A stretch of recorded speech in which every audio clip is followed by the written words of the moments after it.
When we are getting started virtual wholesaling real estate, it is half of the market and half of the effort. I think a lot of people think when they see virtual wholesaling real estate, right? Not regular wholesaling, but I'm talking about virtual wholesaling, right? That it's all about the market or it's all about the effort. And, you know, in local wholesaling with the right market, yes, you are correct. It is like the market's already done. We already know the market works. But the main issue most wholesalers will have here with their market is they don't put in the effort. And so the effort's going to be the biggest issue for most wholesalers. Now, what I personally found in virtual wholesaling, the equation for success here is going to be 50-50. If you look at a pie chart of your success, right? So it's going to be 50% the market you're in, and it's going to be 50% of the effort you take. Now, it's different for wholesalers around the country, but for the majority, it's like 40-60, something like that, but it's about 50-50. Now, you got to understand about the market, that there's so many ways a market can be good, so many ways a market could not work. But for the majority of the wholesalers watching this, half of the reason why you are not where you're at, where you want to be, is because you're in the wrong market. So we got to figure out what's a good market, what's a bad market. We also got to figure out, are we putting enough effort? Are we doing enough to actually have success? Now, we obviously, if we want to have deals, we must be doing something in a market that I have approved. I've said, check, it's good. And also in a market where you put enough effort where I would think, okay, you're going to be good. It is extremely rare, like less than 1% of 1%. You are in the correct wholesaling real estate market and you are putting enough effort in here in this business. It's usually one or the other or some issue of this. So kind of understanding this and kind of understanding this in wholesaling real estate, we got to really deep dive on two things here. We got to deep dive on a good market and the correct efforts. And I promise you, the way that you're kind of overthinking this is pretty stupid. So let's talk about the first part. Let's talk about a good market, right? So let's kind of make this, I'll make it black, right? Right, we're gonna put a good versus bad virtual markets. Wow, I'm terrible handwriting today. There we go. All right, cool. All right, so we got good and bad virtual wholesaling markets. So let's talk about the first part. Let's talk about a good market, right? A market that is amazing for wholesaling real estate. Then obviously we have the bad market. Can anybody tell me watching this, what makes a good versus a bad wholesaling real estate market? Can anybody tell me? I would love to hear it from you guys. Where is a good versus bad virtual wholesaling market? Let's see, what's going on? Okay, we're getting population size, we're getting maybe this is working, maybe that's not working. What are we getting here? Like, where are we seeing for most people here, right? What's making a market good? What's making the market bad? What I have personally found from most people in here, let's see this right, there we go. Let's see, we gotta actually unmirror this. So, let's see, how do I do this on Discord? Start it and then select your share button, you can share. Let's see, how to flip video screen Discord. Okay, we're gonna throw this sucker through OBS next time, but no big deal. All right, we'll keep going through this in a little bit. Okay, so what makes a good versus a bad wholesaling real estate market virtual? We're getting a lot of, oh, it's the population. That's the big difference. And it's not just the population that makes a market good or bad. What I've personally found are three main factors. Now, obviously, the biggest one is your population. Population is going to have a massive indication if your market's going to be good or bad. Because if you do not have enough people living in your market, it's going to not be enough buyers and obviously not a lot of sellers. The next part here, which we really need to understand, is I'm going to do AVG, average home price. It is really hard to flip houses when the houses are $8, $9, $10 million. On average, a seller is not willing to take more than a 30% discount off the true as-is value on their house.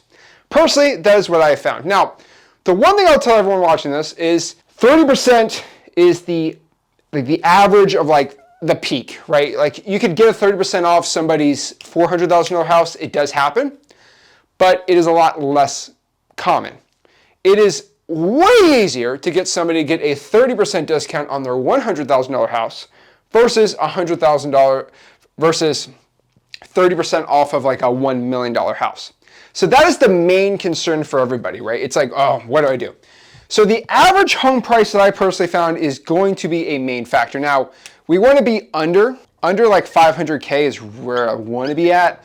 I prefer like $400,000, but that's personally what I found. And then the last thing, can anybody tell me watching this, what is the last factor? I've not coined this the extra last factor, but there's one last thing indicating a good versus a bad virtual wholesaling market. What is it? Cash buyers, non-cash buyers, which one is it? What is the last and third sweet spot?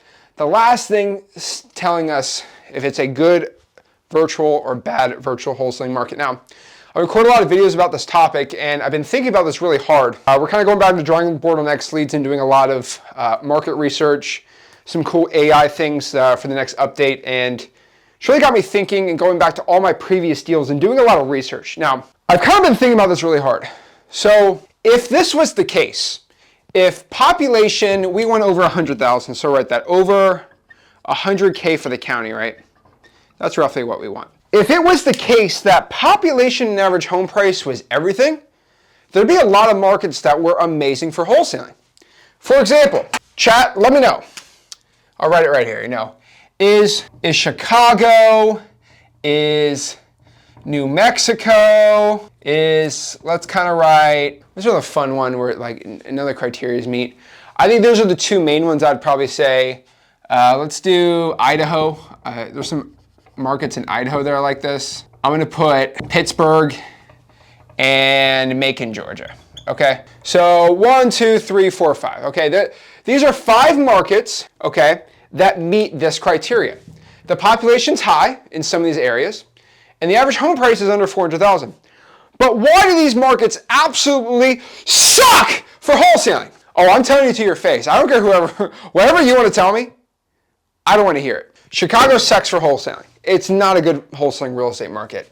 Albuquerque, I've tried so dang hard in Albuquerque, sucks. Okay, Idaho, Coeur d'Alene, not my thing. Okay, it sucks.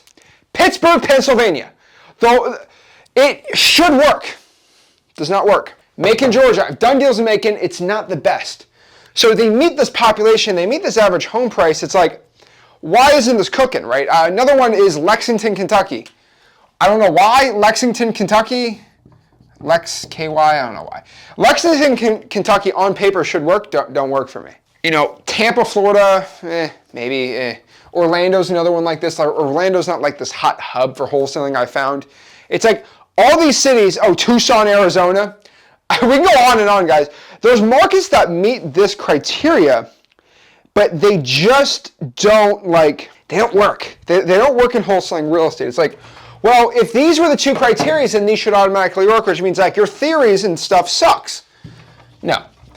I've actually kind of coined this thing. And it's kind of come to the point now where, get my ego out of here, but like my following has grown so large, and I can take that for good or bad, right? I could sell you a $14,000 course from this, or I can just give you the info, right? And the thing about it is I've had so many successful students, more than anybody else, if you include the Discord, freewholesaling.com, YouTube, all these things, right? And I have so much data of successful people, because I taught them all for free, that I have a really, really good grasp on what areas people are doing well and what areas people are absolutely getting their butts destroyed. And what I have personally found was, for a market to be good or not, it has something that I call, and I know this sounds stupid, but I'm just calling it the X factor. Now I know that's a weird, what are you talking about, Zach? The X factor has been the #1 litmus test for a successful market or not. Now, guys, let me know live here. We need to know. Give me a good and bad virtual wholesaling market. I want to hear it. I want to hear where it's at. Okay, let's bad market. Let's choose Tucson, Arizona. Okay, let's write Tucson, Arizona.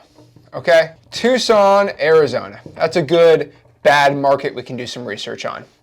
All right, let's think of a good market, guys. Let me get a good market on here. Okay, I like Fresno. Let's do Fresno, California. I really like that one. Okay, Here we're going to do Fresno, California. Now, let's play the game. WWE, it's time to play the game. Okay, Fresno, California. What is the population, chat? Let me know. What is the population of Fresno, California? Like 500,000 or something like that, right? So let's do a green check. Green check. Cha-ching. Okay, meets that criteria. Fresno, California has a massive population. Cool. Okay, Tucson, big population? Yes, it does. Cha-ching. Okay, now we're getting somewhere. The average median home price, it's like 340-ish. I'm pretty sure Tucson's like 430. So yes, yes, yes. Okay. Well, both of these markets should work. Now, the X factor is the last part. Does Fresno, California have an X factor? Can I go in my DMs right now for the past week and find 3 kids? I'm calling them kids, right? They're teenagers, right? Can I find 3 19-year-olds that got their first deal in Fresno that DM'd me on Instagram? Yes. Yes. Yes, it happens every week. Okay. Can we go on Wholesaling.com Discord and find these people? Yes, we can. So that's what I consider to be an X factor. If I can find people who are teenagers. Now, teenagers are dumb. I was a teenager once. Dumb. And I'm not saying that in a berating way or a mean way or like a rude way, but teenagers generally have less rapport building skills, generally have less life experience, and generally are just worse overall at wholesaling than somebody who is maybe in their 30s. It's not a knock, okay? Got my first deal at 17 years old. But they're generally kind of stupid. And it's just being a teenager, right? And I got my first deal at 17, so don't bash me if you're a teenager. But like, if a dumb teenager can make 40 grand in 2 weeks in this market, I don't think you can give me that wholesaling doesn't work, bro, or that excuse. For example, we bring the same teenager into Tucson. Are stupid kids making hand over fist money in Tucson, Arizona? No. You guys, you can go to any group you want in wholesaling real estate. You are not finding kids out of Tucson, Arizona in that market crushing it. Prove me wrong. Can somebody show me, like, let me check. Like, maybe somebody's telling me something I don't know. I know. Okay, we don't really, okay. Yeah, see, we're not finding much here, okay? So that's exactly what I thought. We're not finding much. And so this kind of takes the litmus test for me, right?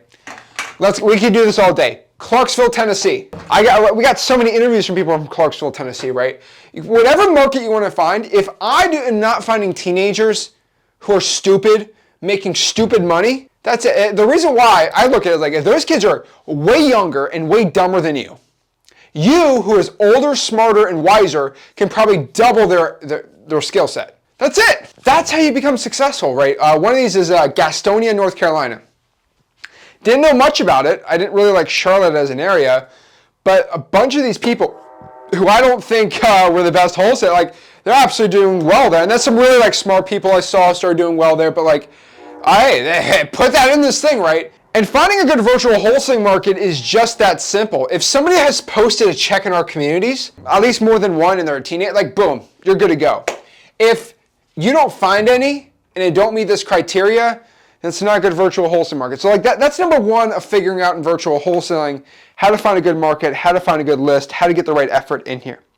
That's the thing. If teens aren't doing well in this area, it is not a good virtual wholesaling market. So we kind of got the first thing out of the way. What's a good market versus a bad market? Now, that is not all. That is like 20% of the equation of a successful virtual wholesaler. It's just not about the market you're in, that's everything. Now, I will tell you, I don't care how good of a virtual wholesaler you are. If you're in a bad market, it's gonna be really tough. Now, one market that I absolutely hate, now I love visiting the area, but I hate wholesaling there with a passion, is Miami, Florida, okay? Fun fact, I was at the Aventura Mall, no joke, and I got cut in line 4 times in the Aventura Mall, and it was insane. People are so rude in Miami. It is insanity to me. And that's like a high class area too. But Miami is a crazy place. I love Miami, but I will tell you this. It's a terrible, terrible, terrible wholesaling market. There's a guy, his name's David. I interviewed him. He told me he was making, I think, he made $300K in 2 months virtually wholesaling in South Carolina, in Miami, Florida. Okay? I, as the general philosopher of wholesaling real estate said, you're full of poop, and I really want to believe you. He's like, Zach, I did all of your methods, and I became successful just from you. You can look up davidfreelson.com. I have his whole interview in there. And I'm like, I really don't believe you. He said, no, I am. I want to get some JVs. Like, can I talk about them? I'm like, show me some HUDs. I put my word, I put my reputation on the line here. Homeboy showed me $350,000 of HUDs in 2 months, all in Miami. And I'm just looking at this guy like, what? I got to interview you. I tell you, if I find wholesalers like this, I put him in a room. I put my lab coat on, and I proceed to study the man and figure out, what does he know that I don't know? How can I replicate? How can I clone this man? And I get proven wrong all the time.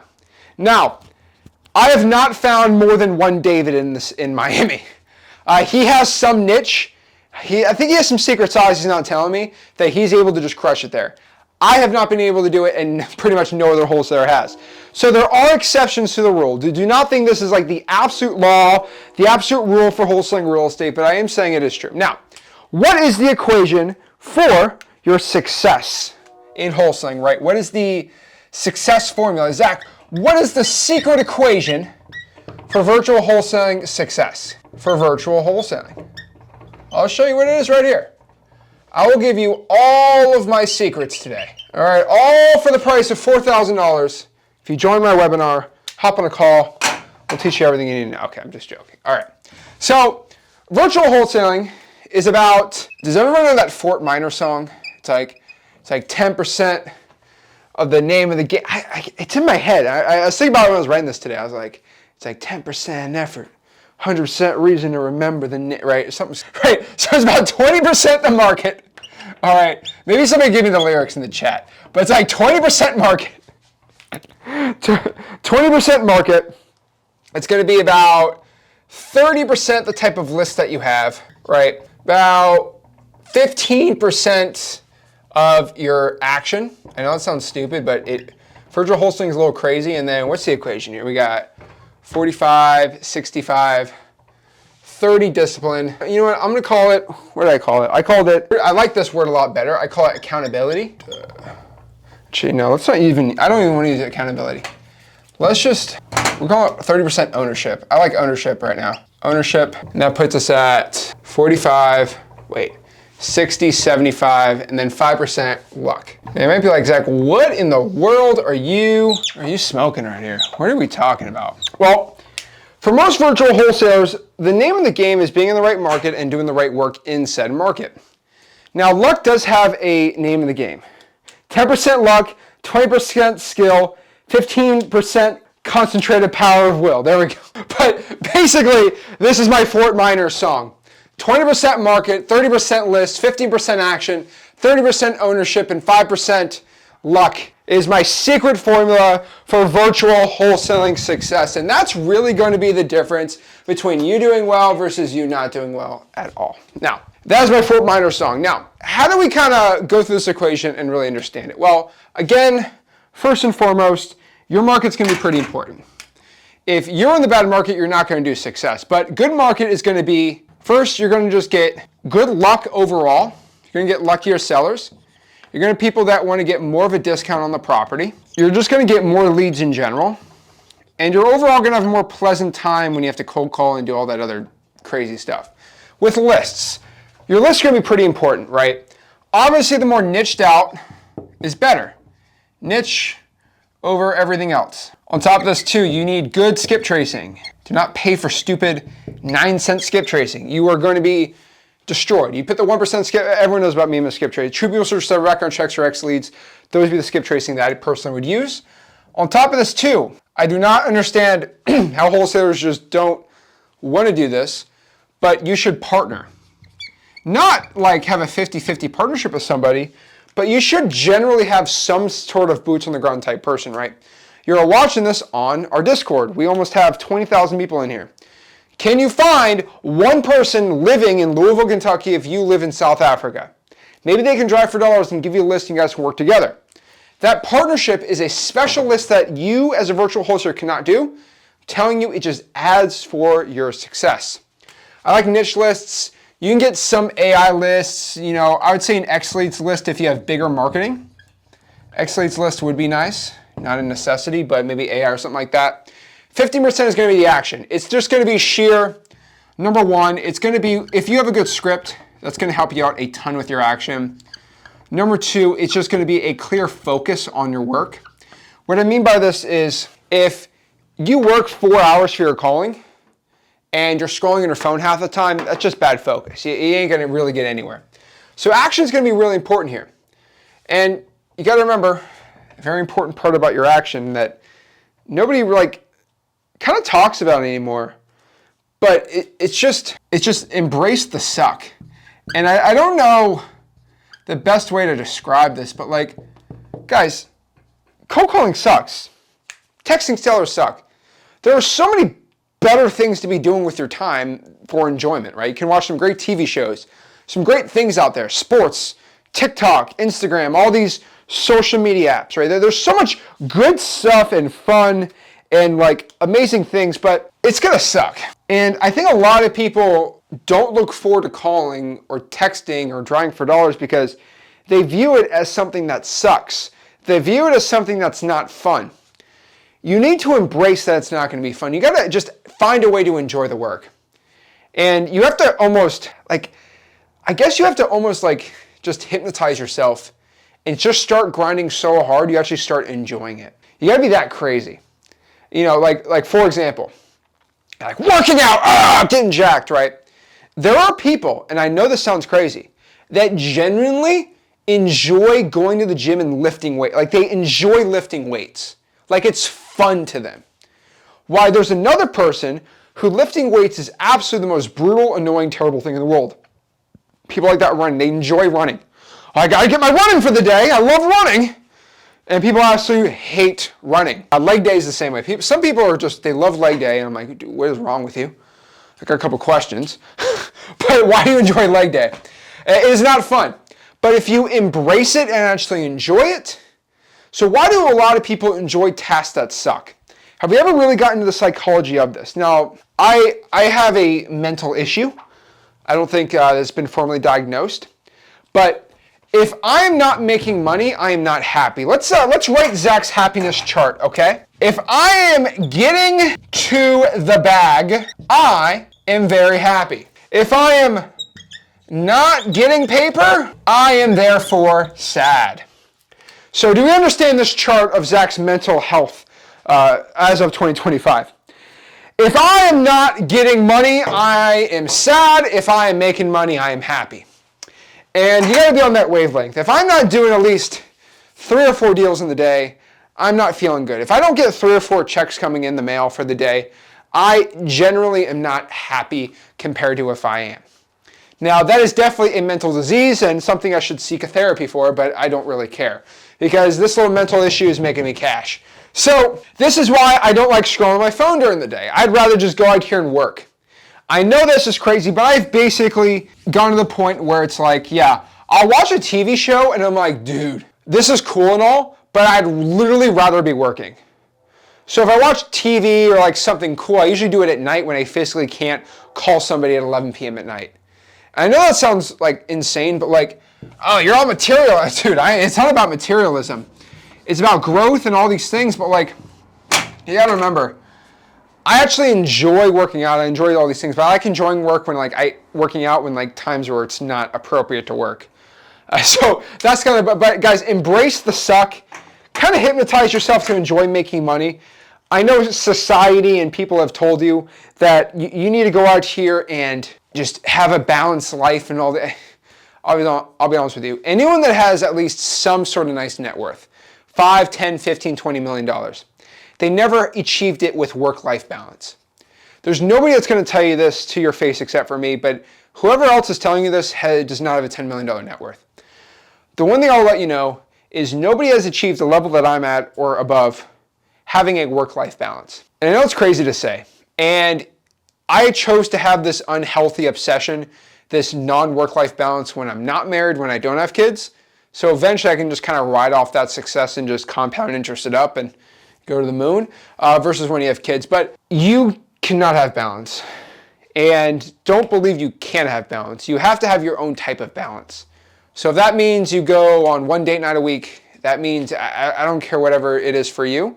But just understanding that you choosing to take a 1 hour lunch break, to take 2 hours from 5 to 7 p.m. to just chill out by yourself and relax for your mental health. You know, Eduardo, who might be another wholesaler in your area, he's decided he's living in his mama's basement.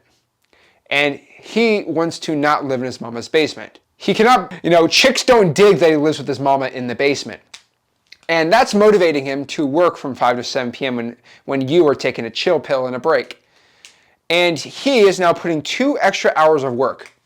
Now you got to remember that this is all compounding. So maybe you versus Eduardo, you guys are making the same income, except those 2 hours really compound over time for success. And if Eduardo is doing 2 extra hours a day for 10 years straight, I don't care at this point you decide, you know what, I'm going to start working 14 hours a day. You are never going to, because he's just coasting off of the compounding of his success, you are never going to even reach his status, because compounding over the long term will absolutely destroy anybody in the short term. So a lot of people wonder, Zach, I'm going to outwork you, bro. You can outwork me currently now. But the 8 years of wholesaling real estate that I've accumulated, there's a point now, 9 years. Oh my gosh, 9 years, my Lord. 9 years of working pretty much every single day obsessively about wholesaling real estate. I have the system set, I have the employees. You're not going to outwork me. And I hate to tell you that, you can outwork me, you're never going to outmake the money I make, because I have 9 years of compound interest. Compound 9 years of 100 grand, you add, let's say, 100 grand to that pool, versus somebody that starts compounding 9 years after the fact. You're not even going to reach me. And I'm not saying that to make you feel bad but I just have so much time spent in the game. It's like I'm going to start working an hour extra every single day in basketball, and eventually going to beat LeBron James. You are not. LeBron has put so much training into the game, you're not going to outwork him starting out now by doing an extra hour. So this is the problem. You need to start outworking everybody now and doing it compounding over years. That's really where the best success is, that no one wants to tell you, that doesn't sell a course. But I'm just telling you the truth here, and guess what? No one else is going to tell you this. So embrace the suck. Now, ownership. You must own 2 things in life. Okay, there's 2 things in life you have to own. All right, this is even about wholesaling. First and foremost, you have to own your morals and actions that you have taken in this life. That is number 1, first and foremost. If you have always done good deeds, if you've always been a nice person when no one's looking, if you've always taken the right action, you've always done the right thing, that is something you can stand by yourself and do something nice. That is obviously great. That is good. Perfect. We like that, right? That's cool. Now, second is your bank account. These are not mutually exclusive. You have to own the actions you've taken and the things you have done in your life, even when no one's looking or nobody knows. You must live with that and sleep at the end of the day doing that, right? You also have to sleep at the end of the day what your bank account is. As a man, maybe as a woman, I don't know. I'm not a woman. But I know as a guy, as a 25-year-old, I take complete accountability and I sleep at night knowing I've done the right morals and actions in my life. I also sleep at night knowing my bank account is loaded. And I'm not even saying that to flex or anything like crazy. I mean, the work and the deals have spoke for itself. You must keep complete accountability for this. Now, I'm not here to tell you how to live as a man or your morals and actions. So let's focus on the bank account part. That's, I think, something that's in my control. Obviously, morals, actions are 100% in your control, but the bank account, how much money you make, is basically predicated on your actions, your list, your markets, things like this. And so the thing about it is, all right, if you have made $0 so far in 2025 and your bank account is at 0, you must take extreme ownership and accountability of that. Now, have you made $0 wholesaling in 2025 because you have absolutely done everything in your power to make money wholesaling? No, and you must own that fact. The thing about it is, Your bank account is going to be correlated to the action you take. So you must own the fact of how many calls you've made a week, how many contacts you've made a week, how many offers you've made, right? Offers, appointments, and closings, right? We must understand this. So if I ask you, how many calls have you made this week? How many contacts you've made? How many offers you've done? How many appointments? How many locked up deals, closings? This is all going to be completely correlated, lock and key, to your bank account. I could tell how much money is in your bank account from wholesaling real estate by just answering these questions. So I don't have to look at this. I just got to look at your bank account. I know from your bank account if you've done this or not. It's the dang truth. Now, maybe we have an action problem. Maybe we're using a stupid script from somebody else. Maybe we are just not focusing well. Maybe we have the wrong list. But we must take extreme ownership of this. And we got to know that our bank, I can't really tell you to take the right thing. I just do the right thing. Okay, there's plenty of books and videos from better people than me probably about it. But bank account wise, I can tell you how to do this. Do the calls. Seriously. I would personally recommend at least 500 calls a week if you can. Maybe 500 texts too. I want to make at least 100 contacts. That'd be really nice. I want you to make at least a couple offers in a week. I think if you have a 50% closing rate, you should get at least a deal a week here. Go with as many in-person appointments or virtual appointments you possibly can.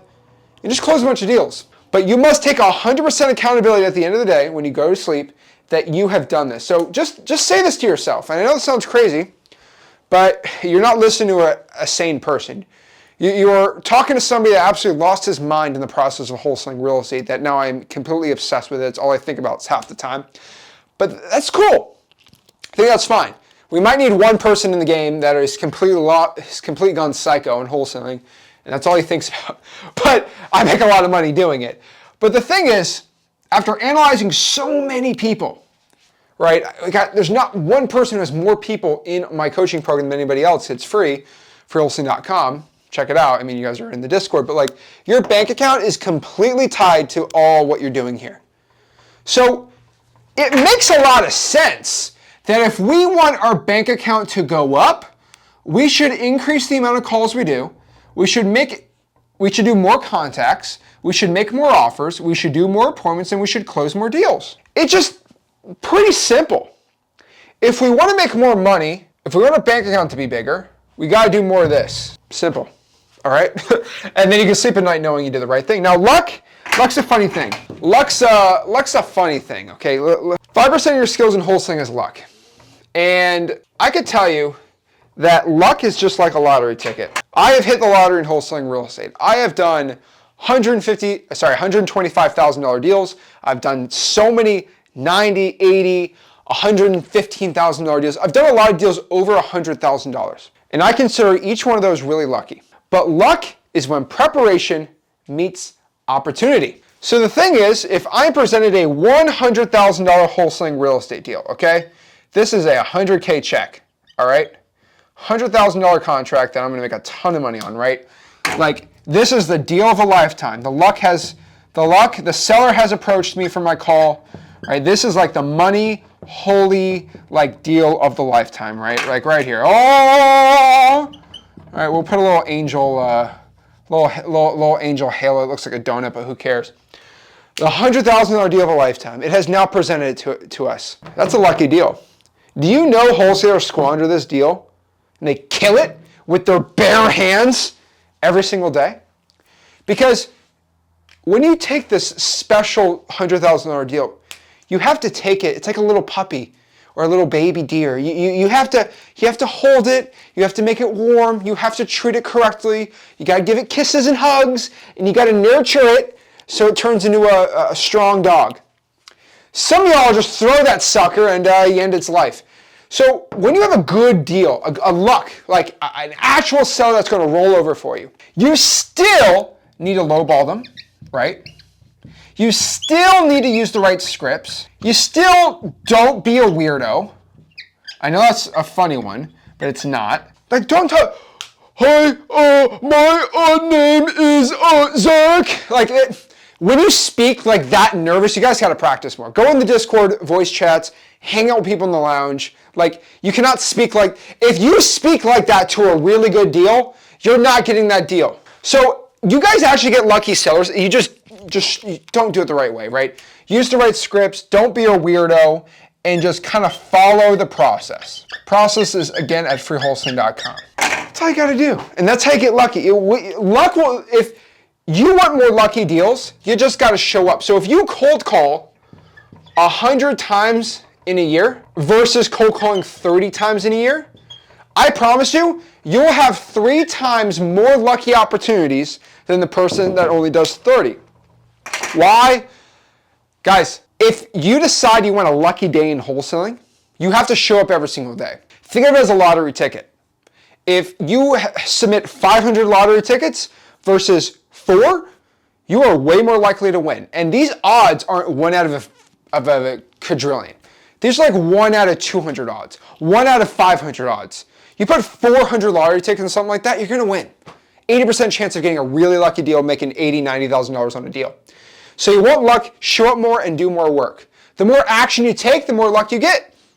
So let's talk about this again. And if you're in the right market, luck increases. You get the right niche list, like a probate list, luck increases. You take more action, come on, luck increases. And when you're more accountable and you're just a generally good person, your luck increases. You do more calls, your luck increases. So a lot of people think, I'm just not getting lucky right now. Like what, are we sports betting here? Like, come on. So if you want success in virtual wholesaling, we already talked about what makes a good market, bad market. We got a good list, action, ownership, luck. That's what makes a successful person virtual wholesaling real estate.